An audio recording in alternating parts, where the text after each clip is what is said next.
ito po yung aming first day of no work. We are going to have 3 days of no work. Ngayon po ay annual leave ng mga teacher. Tomorrow and Friday will be holiday po. Thanksgiving holiday. So, nabisi po kami mag-impake. May pulis doon, oh. Nag-isundan yung sakyanan nga nag-park sa Dire? park sa Dire sa ato, ah? sa eskwelahan nga. Ah. Nag-isundan niya pero wala na sila namalit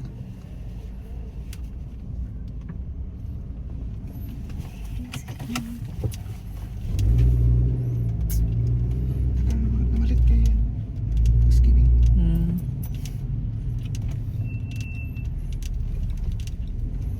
Pupunta kami bukas ng Tennessee. Hello. Ganda ng color. Sa apartment. I think so. It's just the same kay Ma'am Jessica Bigola. Good nga, no? Pagkatuan na to dito. Tumihawa na ano. Grabe po ito kainit ang ilang lugar dito eh. May irong nga dako. Nagulat siya sa iyang amo. Itong area ko dito. Pati kainit ba?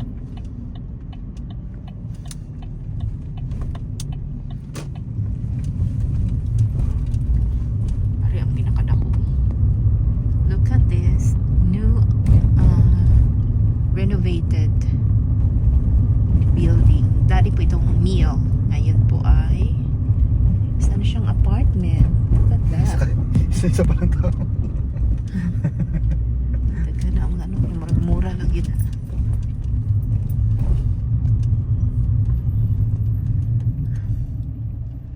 Dito po kami galing last yung Christmas parade.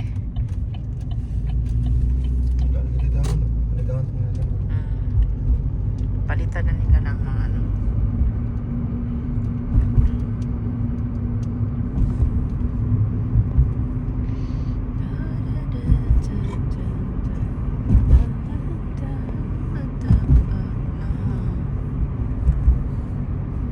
Ito yung aming mga neighboring houses.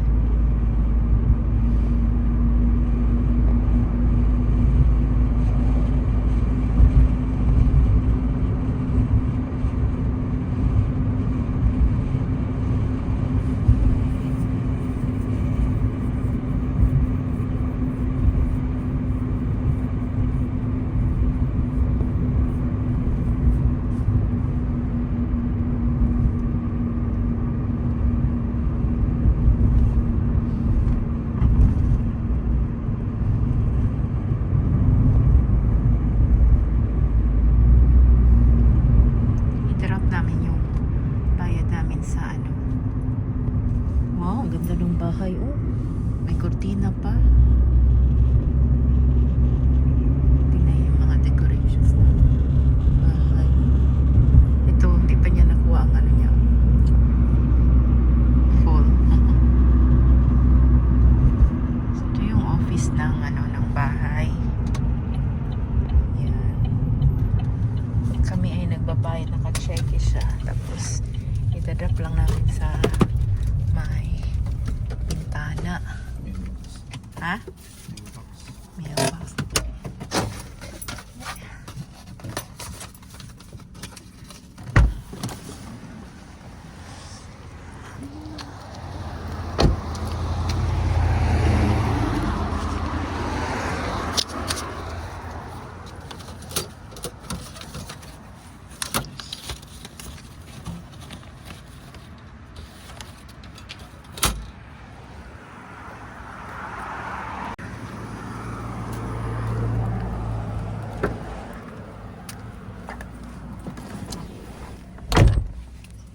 So, magluluto tayo ng ginataang gulay.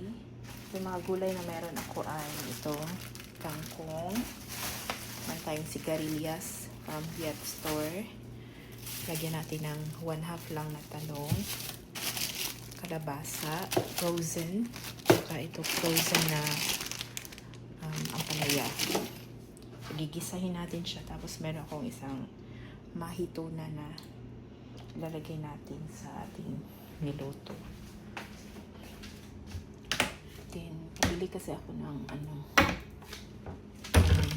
maliit lang. Ganito kaliit na coconut milk. Buti may ganyan kaliit para sa mga pakonti-konti na luto. So, start tayo mag-slice ng ating ingredients. Supot.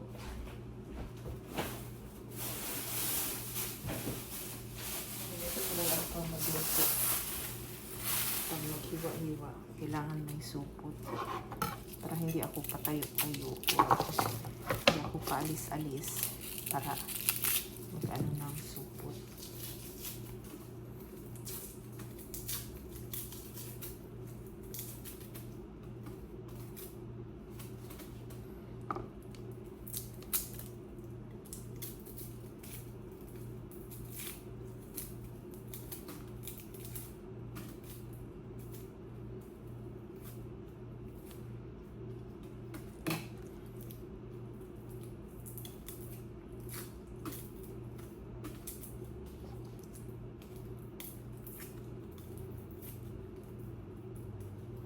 Bilis talaga ng oras.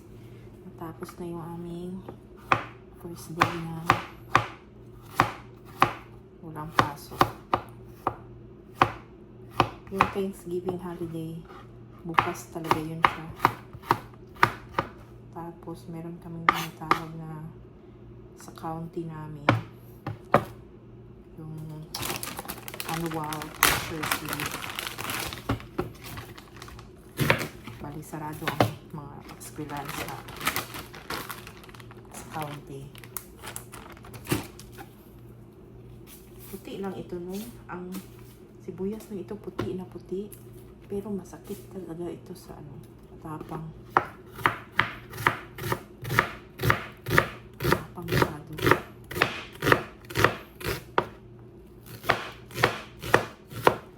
So, na-slice ko to para tapos nag-melt na yung ice ng isda. Pipituhin ko yun. Tapos yung, hindi masyado siya yung pritong-prito. Tapos gigisahin ko na kaagad sa yung mantika. Hindi ko yung itatapon ng mantika. Oh, ang lamig. Ang lamig talaga ng tubig.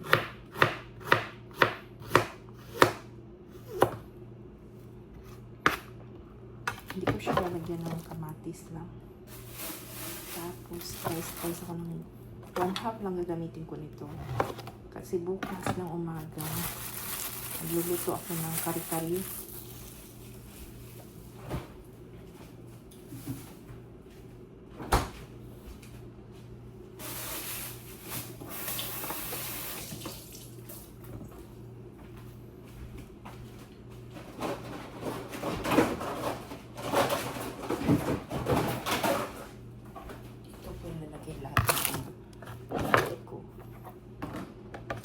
Siya, slicing ko lang ng ganyan. Ganyan lang yan siya, no? Yung may itim. Pero, okay siya. Hindi siya yung malalaki na buto. Ganyan ang buto ng nila. Matured lang yung buto, pero hindi siya yung malalaki. Maliliit ang hibla ng buto. Then, ito yung kalabasa. Ilalagay ko na siya. Yung bumili ako ng kalabasa, ano ko talaga siya, pre-serve ko siya. Ito din, pre-serve ko ito. Para kung gusto ko magluto ng gulay, meron ako madudukot. Hindi lang siya masyado matigas. Thank you, Lord.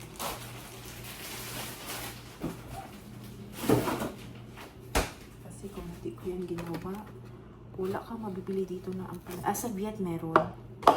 Yung binila namin ng talo. So malamang meron din doon pag winter. Kasi hindi man yan kinukuha dito. Inaangat man yan nila. I mean, inaangkat. Ito kay Sis Ann pa ito na Ang palaya. Tagal na itong naka-freezer. Hindi ko nga nahabol yung sa kasamahan ko ba. Nag-harvest sila ng palaya. Na ano, hindi ko nahabol kasi sa isip ko, baka lutuin niya. So, hindi ako nakamit sa kanya na sayang na nabulok siya. Ayan na. Tapos, lalagyan ko ng konting sigarilyas. Kasi sayang ito. Nabubulok lang ito.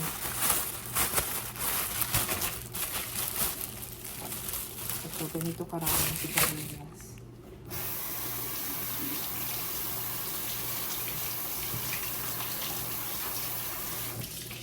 So, tama-tama habang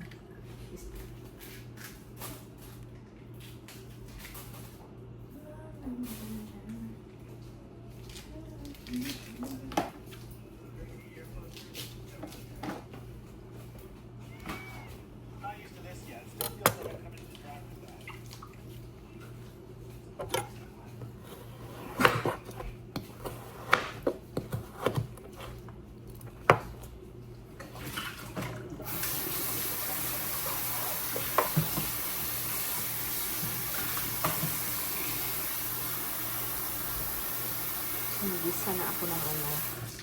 Painit ko na yung aking kaserola.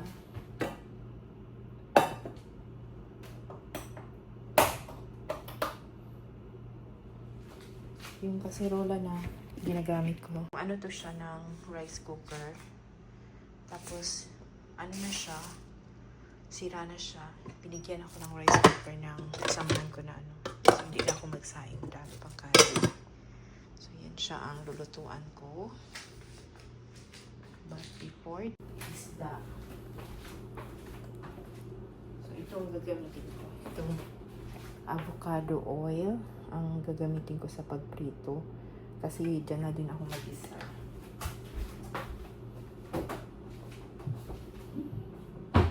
Then while waiting, i-ano ko na itong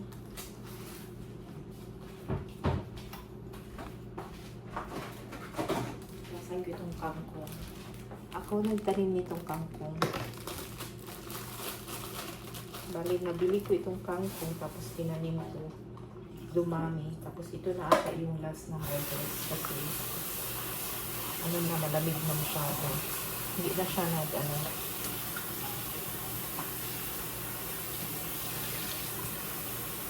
Hindi na siya tinubuan.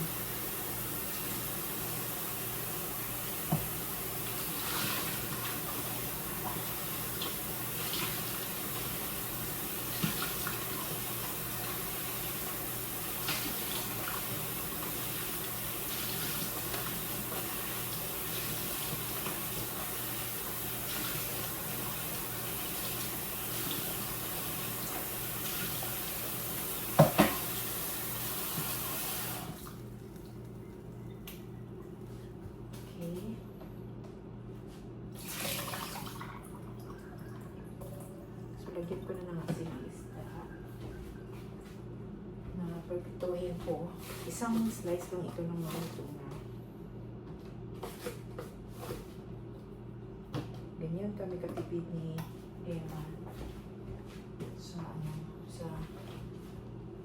konsumo namin. Kasi ano din na bubulok lang. Katulad nitong gulay. Ma-share pa namin ito sa samahan namin.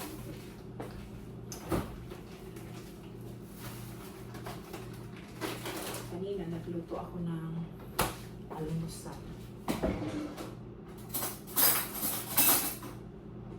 Sinali ko na sila sa almusal. Kaya sila nagluto. Nagluto ako ng pritong talong. Pritong talong ako. Tapos, nilagay itlog, bulag, tapos nilagay, ginisa namin sa kamatis. At pansit canton.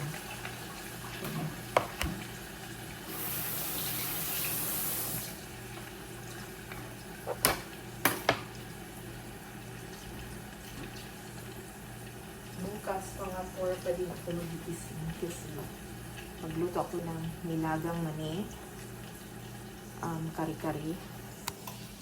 Kaya itong ano, karne, itong ikari-kari ko. Konti lang siya. Try ko bitaw dagdagan itong isang supot na ito. So magkari-kari ako. Kasi merong puso ng saging dito. Nasasayangan ako baka maano siya. Kaya kari-kari ko yan siya. At talong.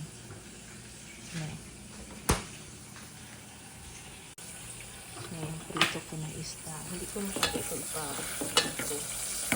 Kasi lutuin ko man din siya. Tama lang na mag-amoy siya na prito.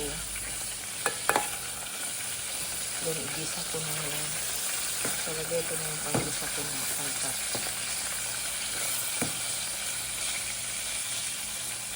Ayan.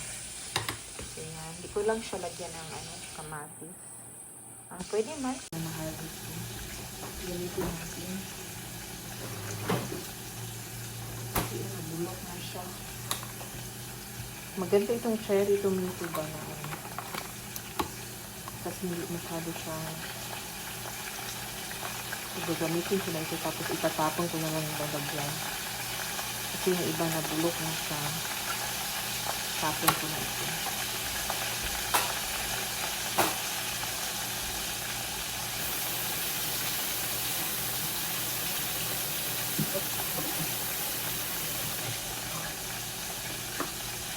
Slice ko lang siya ng kalahati. Tingnan mo, walang uod. Sa Pinas pa ito, nagka-uod na. Pero nakatry din naman na nag-uod yung mga food dito. Okay na. So, lalagay ko na yung sibuyas dito. Sinabay ko na yung sibuyas at saka yung maganda na iPhone.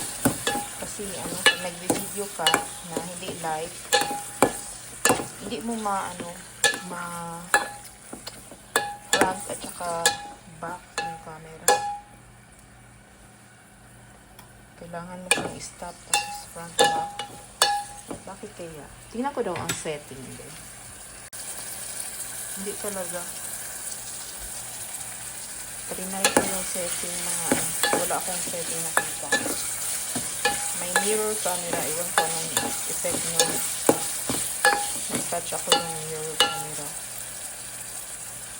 So, ilalagay ko na kaagad yung ating luya.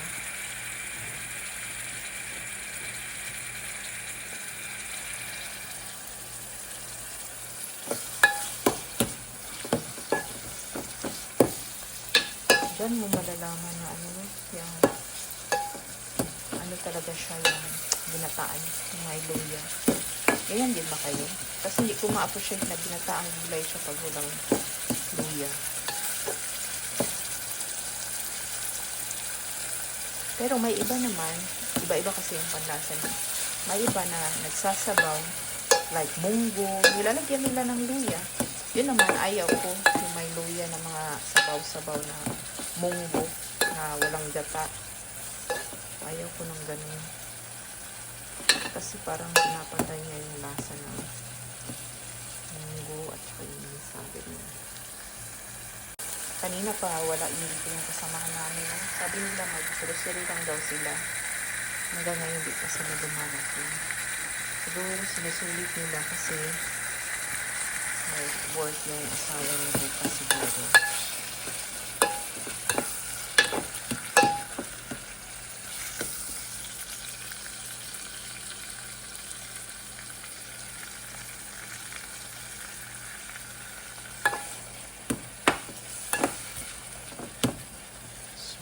Ko lang itong mga sangkap-sangkap. Then, ilalagay ko na yung gata at saka gulay. So, niluluto na yung ating mga lamas. Lamas is yung mga sangkap natin na spices. Ayan siya.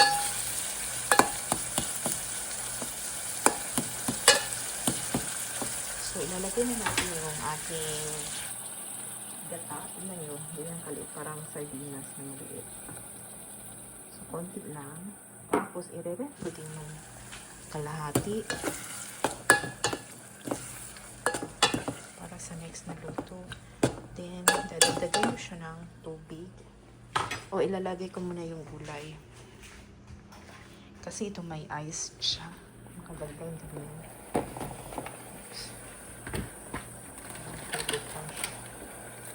Ay, sorry, nahulog na siya. Hindi ko dito sa atin.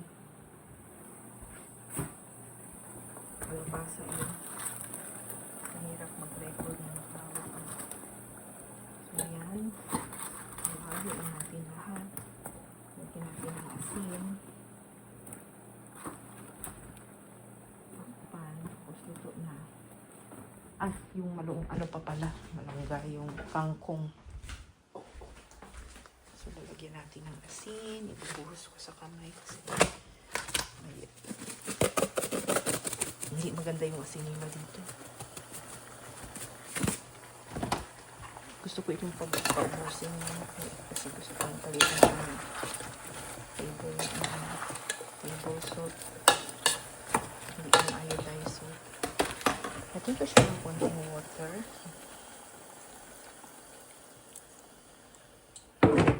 So, palamitin lang natin. Then, ilalagay natin itong kangkong. So, ganyan ako ng mga ginamit ko. Nilagasan ko na kaagad yan. Ang matitira na lang yung pinaglagyan ng mga hindi ko na lagay sa luto. Tapos, meron kami mga ziplock. Ganito. Bakit sa atin hindi ito ganyan? Siguro nauubos lahat. Kasi yung mga halos lahat dito ng mga gamit sorry, bakit ko? Malalaki ang mga packaging, ganyan. So, meron talaga silang ganito. Ziplock.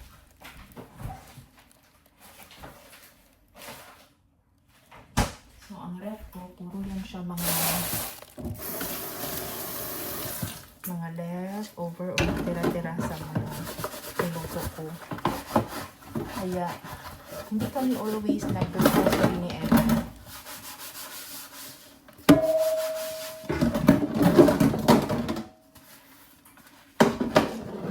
Grocery lang kami pag may kulang na. Like yung last namin na grocery, wala kaming gulay na. Sinabi ko sa Emma, pupunta kami ng Gies. So, pagpunta namin ng Gies, meron pala akong balot dyan. So, pagpunta namin ng Gies, bumili ako ng balot, bihon, yung mga ganon. Kasi gusto ko may stock ako na ganyan para pag may mga karne dyan sa ref. May maluluto pa. Hindi na kailangan na pumunta sa mall.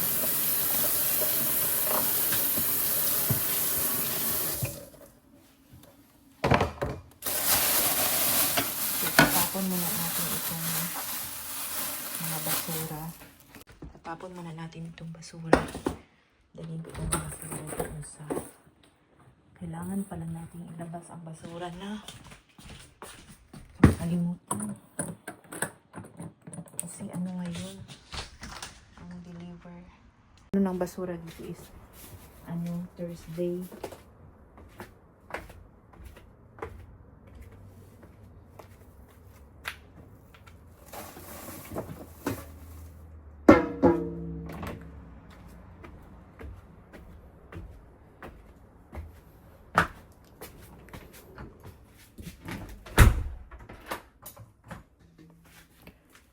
Kuha tayo ng supot. Grabe mag-grocery dito. Kasi bawat item, dalawa, tatlong item, dapat hiwalay na supot. So, yung mga supot naman is very useful. Kasi nilalagyan namin ng pang sa niluto.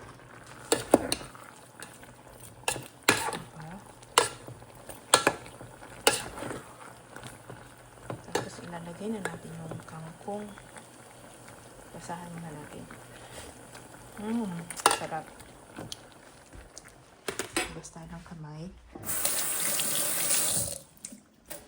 Sa kakamayin ko yung kangkong.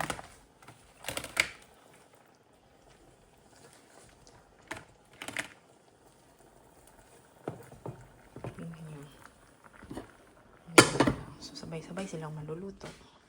Bukas, ito yung ihanda ko. Kaya maaga akong magigising. Egg sandwich ako. Tapos ilalaga ko tong para may kainin kami 4 hours na travel. Tingnan natin kung may egg pa yan. May itlog pa doon. Tapos, lulutuin ko yung kare-kare. So, yan yung mga babaunin natin para mas magsasaing ako. Para mahal natin. O yun. Ito hindi na yun makakain. May natira pa lang. So, ito yung talong. Ito yung mga lunch kanina.